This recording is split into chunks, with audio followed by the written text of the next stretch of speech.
الحمد لله رب العالمين والصلاة والسلام على رسول الله أما بعد فأعوذ بالله من الشيطان الرجيم بسم الله الرحمن الرحيم رسول اللہ صلی اللہ علیہ وسلم کی حدیث ہے، آپ نے فرمایا کہ من بدل دینا فاقتلوہ، کہ جو دین اسلام کو تبدیل کرتا ہے اس کو قتل کر دیا جائے۔ دین اسلام کے حوالے سے بہت سارے ایسے لوگ آپ کو ملیں گے کہ جو کسی دنیا کی لالچ میں آ کر اسلام کو قبول کرتے ہیں، یا کسی پیچھے سے کوئی مقصد ہوتا ہے، اور ایسے بھی آپ کو لوگ ملیں گے کہ جو دنیاوی مفاد کی وجہ سے، دنیاوی لالچ کی وجہ سے دین اسلام کو چھوڑتے ہیں، لیکن حقیقت کے اندر جو قلبی طور پر اللہ تعالیٰ کے دین کو قبول کرتا ہے وہ دین اسلام کو کبھی بھی نہیں چھوڑتا، کیونکہ اس کو پتا ہے کہ تمام جتنے بھی آسمانی اور غیر آسمانی مذاہب اس وقت دنیا کے اندر ہیں، ان سب کے اندر اگر کوئی صحیح معنوں میں کوئی دین ہے تو وہ دین اسلام ہے۔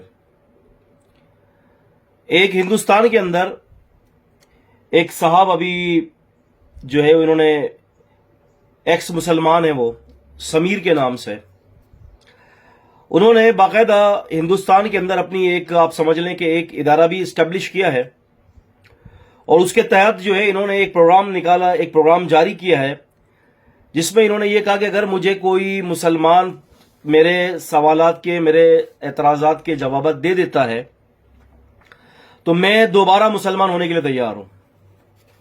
اب وہ سوالات کی نوعیت کیا ہے؟ کوئی خاص نوعیت نہیں ہے، یہ وہی تھوکے ہوئے چنے ہیں کہ جو شروع سے ہی کافر اور مرتد لوگ جس کو چباتے ہیں، چبانے کے بعد جو چنے تھوک دیتے ہیں، تو مسٹر سمیر نے ان تھوکے ہوئے چنوں کو اٹھا کر دوبارہ کھانا شروع کر دیا۔ اعتراضات کی نوعیت کیا ہے؟ صرف نہ سمجھیے کہ اسلام کو انڈرسٹینڈ نہیں کر پائے، اسلام کے قانون کو، اسلام کے میسج کو اور احکامات کے کانٹیکسٹ کو سمجھ نہیں پائے، جس کی پاداش میں جذباتیت کے بہاؤ میں بڑھ کر انہوں نے اسلام کو چھوڑ دیا۔ میں اس بات کو سمجھتا ہوں کہ انہوں نے ضرور دین اسلام کو کسی مقصد کے تحت چھوڑا ہوگا، دنیاوی مال و متاع، یا جس طرح سے یہود اور نصارہ کے بارے میں اللہ تعالیٰ فرماتے ہیں کہ مثل الذین، ان لوگوں کی مثال، حملوا التورات، کہ جنہوں نے تورات کو اٹھایا ہوا ہے، کمثل الحمار یحمل اسفارا، کہ اس گدھے کی مثال ہے ان کی کہ جیسے گدھے کے اوپر اگر کتابیں لاد دی جائیں۔ تو بالکل اسی طرح سے کہ جو بندہ اسلام کو سمجھتا نہیں ہے، اسلام کے احکامات کو نہیں سمجھتا، اس کے کانٹیکسٹ کے اوپر انڈرسٹینڈ نہیں کرتا، تو ان حوالے سے آدمی کفر کی طرف جاتا ہے، اور دین اسلام کو یا تو وہ بیچنے کے در پہ ہوتا ہے، یا پھر وہ دین اسلام کے جو ہے اس کو غلط استعمال کرتا ہے۔ تو مسٹر سمیر بھی کچھ ایسے ہی لوگوں میں ہے، اور الحمدللہ میرا کام ہے دین اسلام کے اوپر جتنے بھی اعتراضات ہوتے ہیں، الحمدللہ اللہ تعالیٰ کی دی ہوئی توفیق سے کتاب اور سنت کے میں جوابات دیتا ہوں۔ تو یہ جو سمیر کا جو ایک سوال تھا، ویسے تو اس نے 4-5 سوال کیے، ایک سوال یہ کیا ہے اس نے کہ ایک جگہ دین اسلام یہ کہتا ہے کہ عورت کے پیر کے نیچے جنت ہے، اور پھر اس کے باوجود بھی اللہ کے نبی صلی اللہ علیہ وسلم نے فرمایا کہ میں نے کثرت سے عورتوں کو جہنم میں دیکھا ہے۔ اس نے کہا کہ یہ کیا ہے؟ یہ آپس میں کیا کانٹرڈکٹ نہیں ہے؟ کیا آپس میں تعارض نہیں ہے؟ یقیناً اللہ کے رسول صلی اللہ علیہ وسلم کی حدیث ہے کہ آپ نے فرمایا کہ میں نے جہنم میں کثرت سے عورتوں کو دیکھا ہے، لیکن اس سے مراد کیا ہے؟ کیا اس سے مراد یہ کہ بلا وجہ عورتوں کو جہنم میں ڈالا جا رہا ہے؟ نہیں، دراصل ایک حدیث کے حوالے سے دوسری حدیث کو جب ہم ملاتے ہیں تو اس کا جواب ہمیں ملتا ہے، اس کا پس منظر ہمارے سامنے آتا ہے، اس کا سیاق اور سباق ہمارے سامنے آتا ہے۔ اس حدیث کا پس منظر کیا ہے کہ اللہ کے رسول صلی اللہ علیہ وسلم نے یہ بات اس لیے فرمائی تھی کہ عورتیں اپنے خاوند کی ناشکری کر رہی تھیں۔ مسٹر سمیر، یہ تو آپ کے لیے ہے کہ آپ کی اگر شادی شدہ ہوں اور آپ کی بیوی اگر آپ کے ناک میں دم مچا رہی ہو اور آپ پوری زندگی اپنی بیوی کے ساتھ خیر خواہی کر رہے ہو اور بیوی آ کر یہ کہہ دے کہ تم نے میرے ساتھ کیا کیا ہے.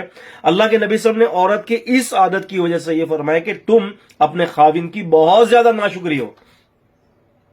اس ناشکری کی وجہ سے اللہ کے نبی سے فرمایا کہ میں نے کثرت سے عورتوں کی اکثریت جہنم میں دیکھی ہے. اس وجہ سے اللہ کے نبی صلی اللہ علیہ وسلم نے یہ نہیں فرمایا کہ عورت بنائی گئی جہنم کے لیے، نہیں. اللہ تعالیٰ نے تو قرآن مجید میں ایک عام الفاظ فرمایا کہ یا ایھا الذین آمنوا قوا انفسکم واہلیکم نارا وقودها الناس والحجارہ، کہ ایمان والو اپنے آپ کو اور اپنے گھر والوں کو جہنم سے بچاؤ.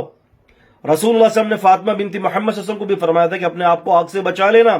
لا املک لک من اللہ شیئا، میں اللہ کے یہاں تمہارے کام نہیں آؤں گا. تو نبی علیہ السلام نے عورتوں کو جو یہ فرمایا تھا کہ میں نے تمہاری کثرت جہنم میں دیکھی ہے، تو عزیزان قدر نبی کریم صلی اللہ علیہ وسلم کا یہ فرمان اس سبب پر تھا کہ عورت ناشکری ہوتی ہے. ورنہ آپ صلی اللہ علیہ وسلم نے فرمایا کہ آپ نے عورتوں کی فضیلتیں بھی بتائی ہیں. آپ نے فرمایا کہ بہت کامل عورتیں جو ہوتی ہیں، جو بہت کم ہوتی ہیں کامل عورتیں، آپ نے ان میں سے جو ہے وہ سیدہ ام المؤمنین خدیجہ رضی اللہ عنہا کا بھی نام لیا، آپ نے فرعون کی بیوی آسیہ رضی اللہ عنہا کا بھی نام لیا، کہ آپ نے فرمایا کامل ترین عورتیں ہیں. آپ نے مریم علیہ السلام کا بھی نام لیا کہ کامل ترین عورتیں ہیں یہ. تو بات یہ کہ عورتوں کے اوپر رکھ کر یہ بات اس لیے کہی کہ ناشکری کا عنصر عورتوں کے اندر بہت زیادہ ہے. تو اس پس منظر پر اللہ کے نبی صلی اللہ علیہ وسلم نے فرمایا، ورنہ عورت کے حوالے سے جہاں مرد کو فضیلت دی گئی وہاں پر عورت کو بھی فضیلت دی گئی ہے. من عمل منکم من ذکر او انثی، تم میں سے چاہے کوئی مرد ہو یا کوئی عورت، تو کوئی بھی عمل کرے گا اللہ تعالیٰ اس کو اجر دے گا. اگر جنت مردوں کے لیے تو جنت عورتوں کے لیے بھی ہے. پھر لوگ کہتے ہیں کہ جی عورتوں کو جو ہے اللہ تعالیٰ حور تو دے نہیں رہا، مردوں کو حوریں دے رہا ہے، وہاں پر بھی عورتوں کی لالچ دیے جا رہا ہے. نعوذ باللہ من ذالک. بات یہ ہے کہ عورتوں کو حور اس لیے نہیں ہے کہ ہمیشہ پاک دامن نیک عورت اپنے خاوند کے ساتھ دنیا میں بھی خوش رہتی ہے اور آخرت میں بھی، اور ویسے بھی ان حوروں کی سردار تو آخر اس عورت ہی کو تو بنایا جائے گا. تو اس کی تفصیل اور بہت زیادہ انشاءاللہ ہم اگلی قسط کے اندر اپنی اس تفصیل کو مزید آگے بڑھاتے ہیں اور ان کے مزید اعتراضات پر بات کرتے ہیں. تب تک کے لیے اجازت ہے. السلام علیکم ورحمۃ اللہ وبرکاتہ. ہاں، اس پروگرام کو آگے تک پہنچائیں، کوشش کریں کہ ہندوستان کے سمیر تک یہ پیغام پہنچے. انشاءاللہ ہم مزید اپنے پروگرام سے حوالے سے آپ کو پیش کریں گے. السلام علیکم ورحمۃ اللہ وبرکاتہ.